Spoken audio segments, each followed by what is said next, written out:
Chaos in Kabul as anxious Afghans flock to the airport to flee the Taliban.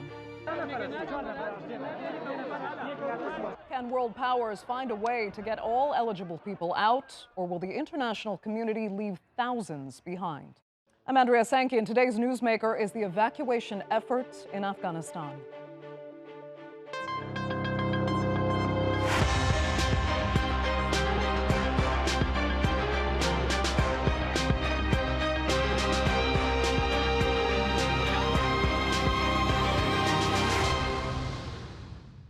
It's a difficult choice, but it's one thousands of Afghans feel they've been forced to make, risking the uncertainty of life under Taliban rule or risking their safety trying to escape. More than 20 people have been killed in and around Kabul airport in their search for a way out. Most trying to flee need someone in the international community to take them in, but where will they go? Well, so far, Afghan refugees have been pouring into neighboring Pakistan, Iran, and through into Turkey since the U.S. announced its troop withdrawal in April. Iran already hosts 3.5 million Afghans. Pakistan took nearly 1.5 million in 2020 alone. 1,500 Afghans have reportedly entered Uzbekistan and are living in tents near the border. Tajikistan says it's preparing to take in up to 100,000 Afghan refugees. The United Kingdom says it will accept 20,000 over the next 5 years, while Canada has pledged to resettle 20,000 Afghans, focusing on those most at risk. Australia says it can offer 3,000 places under its humanitarian visa program. Uganda, which has the third largest refugee population in the world, says it will take 2,000. Albania, Kosovo, and North Macedonia say they're ready to temporarily house Afghan refugees seeking visas to enter the United States. On the other side, Switzerland says it will not accept large groups of refugees arriving directly from Afghanistan, and Austria has completely ruled out taking any. Now, Germany says it can accept some refugees, but it's focused on ensuring they have secure stays in countries neighboring Afghanistan. French President Emmanuel Macron said France would protect those who are most in danger, but added Europe alone cannot be obligated to shoulder the burden of the current crisis. But for those still trapped inside the country, time is running out. U.S. troops stationed at Kabul airport are scheduled to withdraw at the end of the month, but many of Washington's allies say that leaving so soon could lead to disaster. Britain's Defense Secretary Ben Wallace warned that unless the evacuation deadline is extended, people will be left behind. The Taliban, however, is adamant the U.S. needs to get out by August 31st. Earlier this week, the group's former ambassador to Pakistan, Abdul Salam Zaif, told TRT World he isn't sure why U.S. forces are still controlling the airport. For what reason they want to remain? For what reason? There is no necessity. They are not cooperating with the people. There is no government to be cooperated by them. Just they created problem to the people of Afghanistan. Like me, I came from Doha. I want to go to Kabul. I cannot able to go because they occupied the airport. Now, the Taliban we're hearing from today is not the same as the one we knew 20 years ago, or at least that's their narrative. They say those who want to leave the country can do so freely. But Washington is wary. At a U.S. State Department briefing on Monday, spokesperson Ned Price warned that if the Taliban went back on its word, there would be consequences. The Taliban has agreed and committed to provide and to permit safe passage. Safe passage for, if you listen to their statements at least, to Americans, to third country nationals, into Afghans. This is the message that they have said publicly. This is the message that the United States and our closest allies and partners, in fact, more than half of the world's countries have signed on to in terms of making clear to the Taliban that they have a responsibility to provide this safe passage and that together we will hold them accountable if they do not. Well, since mid-August, the U.S. and its allies have flown almost 60,000 people out of the Afghan capital. That includes 21,000 in the past 24 hours. But what could happen to the thousands more still trying to get out before that August 31st deadline? To discuss that, I'm joined now from Kabul by the LA Times Middle East Bureau Chief, Nabi Boulos, From London, human rights activist Horia Mosadiq. She is also the executive director of the Conflict Analysis Network. And in Brussels is Lina Vosilute, a research fellow in the Justice and Home Affairs Unit at the Center for European Policy Studies. Thanks all so much for being with us. Nabi, I'm going to start with you. You are the only one actually on the ground in Kabul. You've seen the airport. We consistently hear it described as chaos. We're even hearing that people with the documents needed to board flights can't get through the massive crowds. What exactly have you seen? Well, so I came in a few days ago on a Qatari Air Force flight, and it should be clear that inside the airport, I should say more accurately, on the military side, where evacuations are actually happening, which is to say that where people are going in, where they're lining up and about to enter the planes, that part is fairly well ordered, which is to say that you have, queues and you have the soldiers, basically shepherding people in different ways. The chaos that you're talking about, and the one that has really captured the world's attention over the last 9 days, is outside the airport at its perimeter. So on the first day, of course, we saw just these massive crowds storming the tarmac. But now that's largely been stopped. And the way it's been stopped, sadly, is where you have just this extreme form of crowd control, where these soldiers or these guards are using whips, sticks, truncheons, and of course just shooting in the air, and sometimes shooting at the people themselves, really, to control the crowds, and it's really quite horrific. And the chaos there is because people are just running, they're just rushing, towards the gates. But again, this is changing in the sense that they've managed to bring in a semblance of order, but not that much. Okay. And how badly is it affected by Afghans that are under the impression that if they can just get inside, beyond the periphery of the airport, get inside its perimeter, they can somehow just board a flight and claim asylum on whatever country someone will take them to? Right. So it's fair to say that there are many, many people there who have no valid reason to be there, which is to say that they don't have the necessary documents, or they're not supported by some kind of foreign organization, etc. And of course, as tragic as that is, the fact of the matter is that basically, at this point, what's been happening is that because of the crush of the crowds, so many people who do have the necessary documents or who do have permission to leave just are not able to get there. It really is quite dangerous in the sense that there's just too much bullets around, there's too much violence, too much crowding. Really, it's quite dramatic. And just quickly, Nabi, I've also been hearing that there is a problem with a lack of coordination between U.S. Military that's there and the UK military. For example, if an American were to show up at the UK guarded entrance, they are being told that somehow they have to get around the other side to find their way to the U.S. entrance. Is it really that chaotic? Is there no coordination between the U.S. and UK forces on the ground? We have to understand, these are large bureaucracies that are operating there, right? And this is all happening on the fly.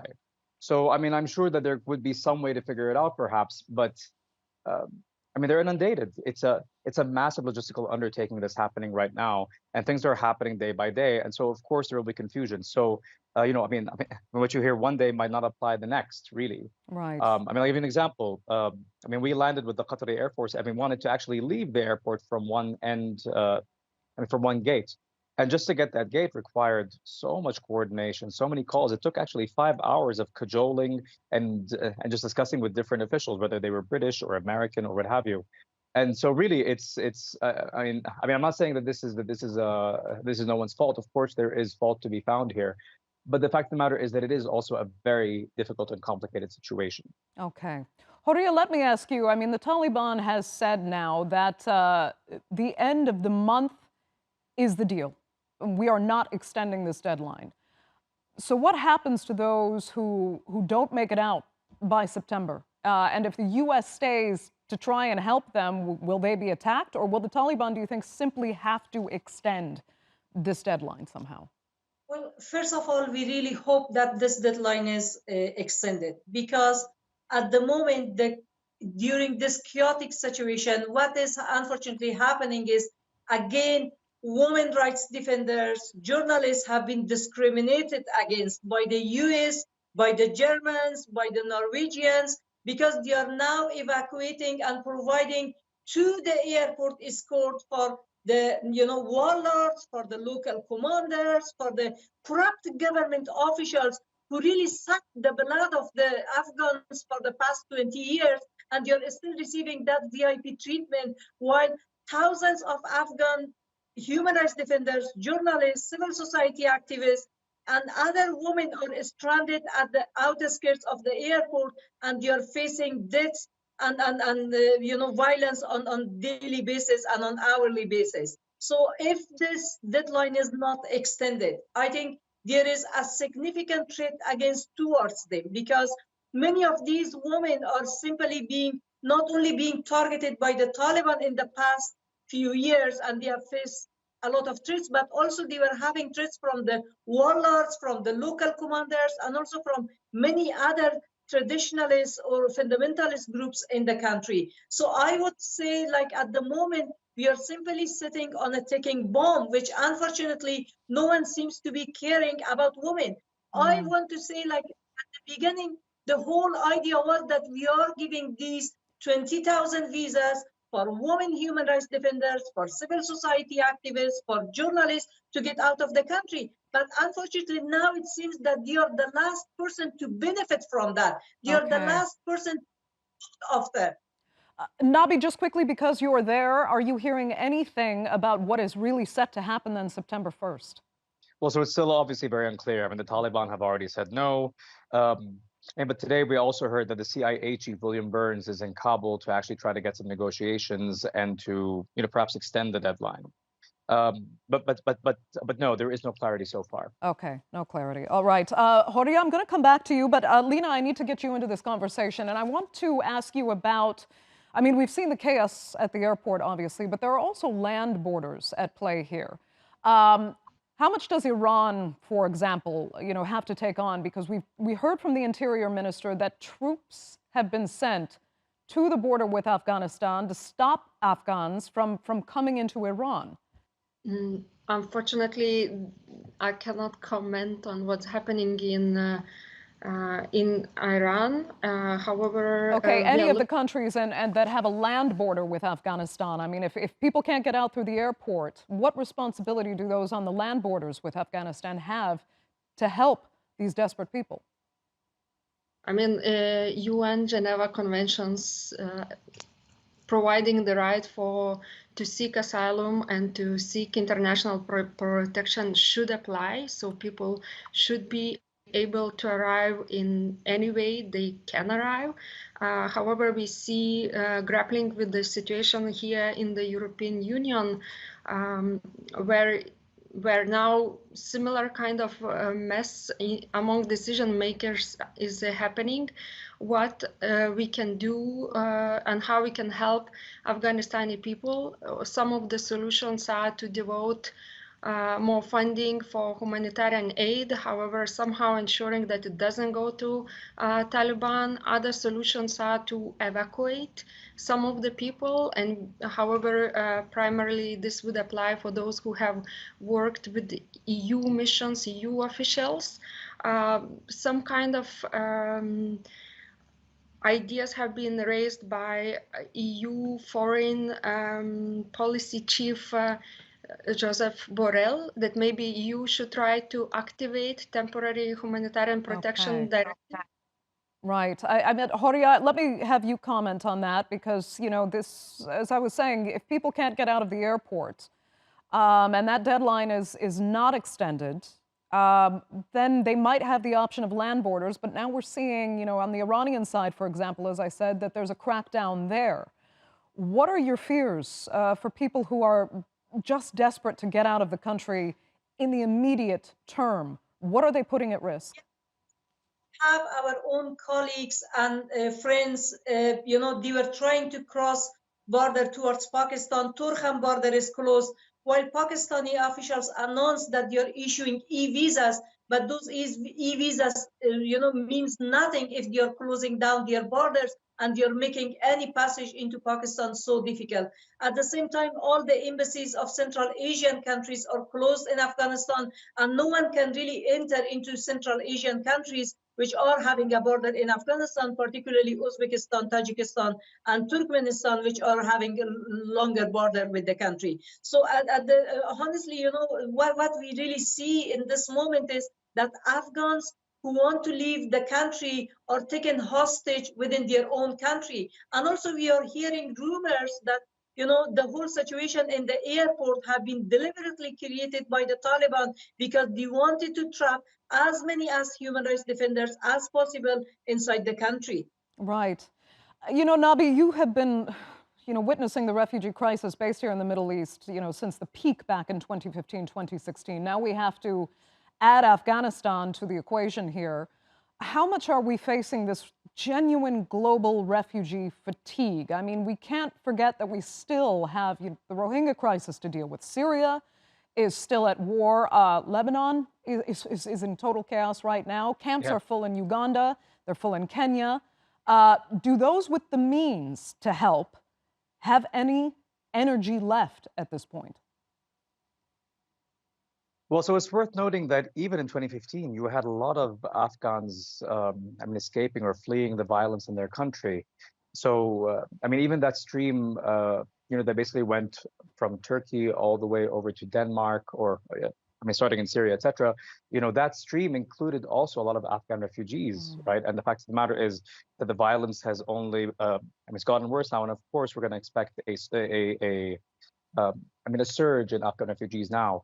And yes, at the same time, there is fatigue, right? It's fair to say that you're seeing now, especially from European countries, the building of fences. Greece the other day just built a fence as well, or built a wall, taking a page from Trump's playbook, I suppose. And you're seeing this all over. And so, yes, of course, there is fatigue, right?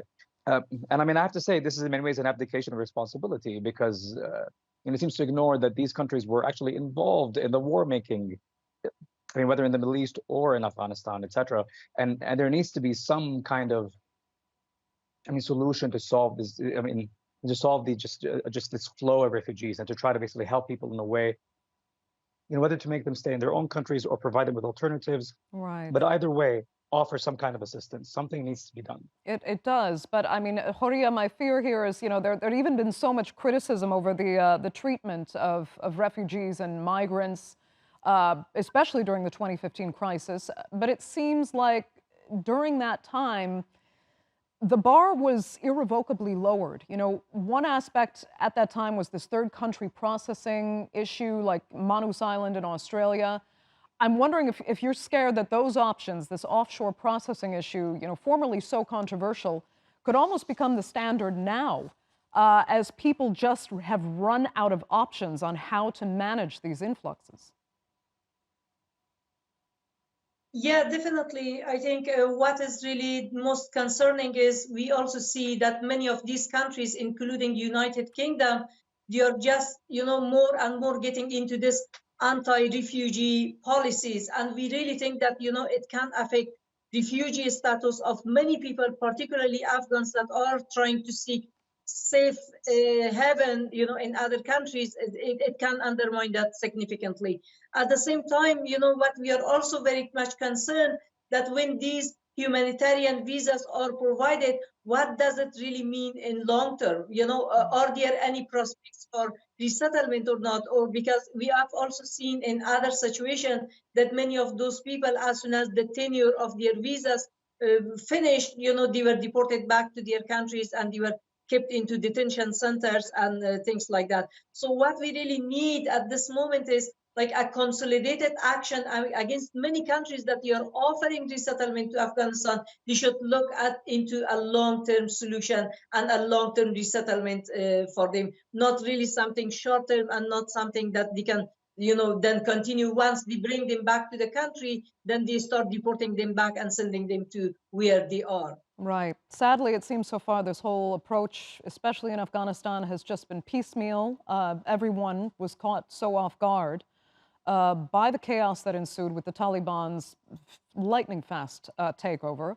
And Lena, I'll come back to you, because there's an issue also that all of this could get even worse if, for example, sanctions, are imposed on the Taliban. You can add a massive economic crisis to the mix in Afghanistan, and arguably, a dire need for remittances. And then the refugee migrant crisis could spiral even further.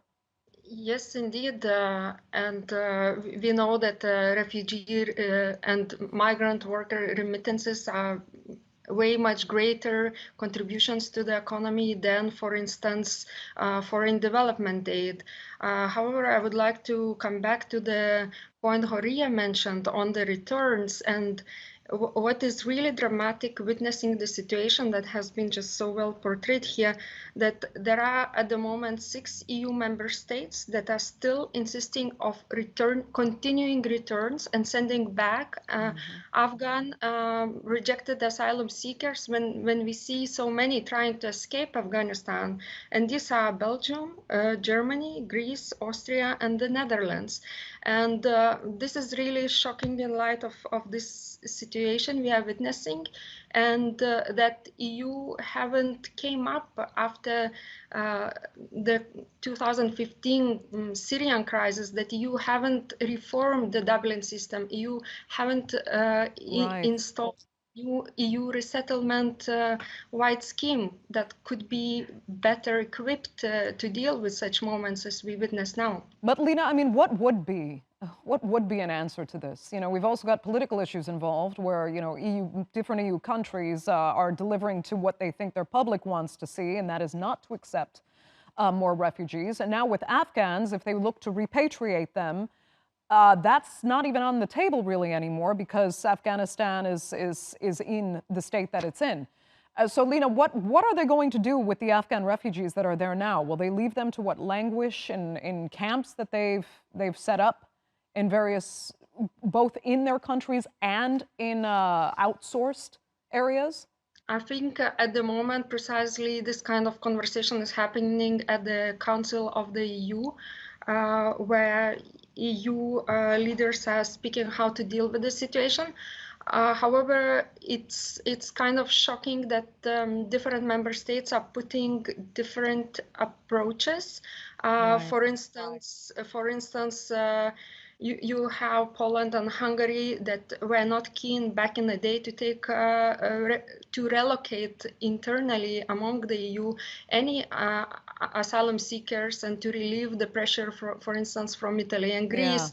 Yeah. Of course, one is not surprised that countries at the forefront, as Greece, is reacting in a more, as it has been said, in such a Trump-style policies and installing 40 kilometers wire border. Exactly. Okay, we've only got a few minutes left, and there's so much still to talk about. Nabi, let me come back to you because, again, you being in Afghanistan, there's also the issue now in Afghanistan as if there needed to be more pressure internally. The climate refugee issue, there are massive droughts. What is happening there? And is there a risk now that with the airport issue, if air traffic is cut, crucial food aid won't even be able to get into the country? Well, so I'll answer the question and the one you also asked before about the financial issue, because this is a big, big problem. I mean, the fact of the matter is that the day Kabul fell, which was a Sunday, that was the day that the government was supposed to get a shipment of dollars from the U.S. Now, why is it getting these shipments of dollars? The local currency, the Afghani, is backed up by reserves that are kept abroad, right? I believe there's about $9 billion, or I believe 9.5, something like that, right? And much of that is actually based abroad. And so the central bank would receive regular shipments of dollars in bulk, right?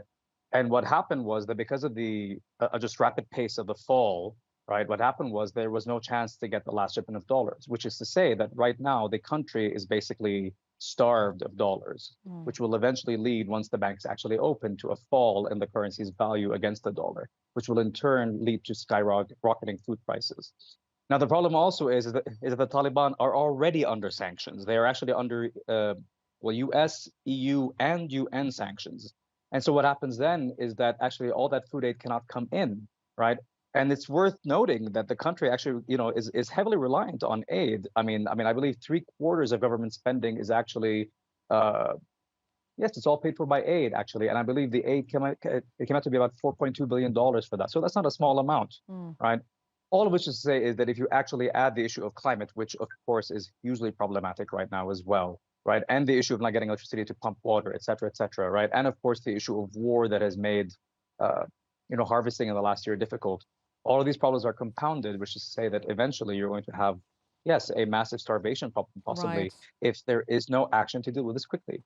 I mean, Horia, final words from you. You know, the International Federation of the Red Cross has said climate disasters, COVID-19, and conflict and the Taliban are converging in a living nightmare for the people of Afghanistan. Is that what you've been hearing as well? Yeah, definitely. I would put that like right now, Afghans are forced to drink a deadly cocktail, which is, a combination of the Taliban, drought, conflict, and also COVID-19.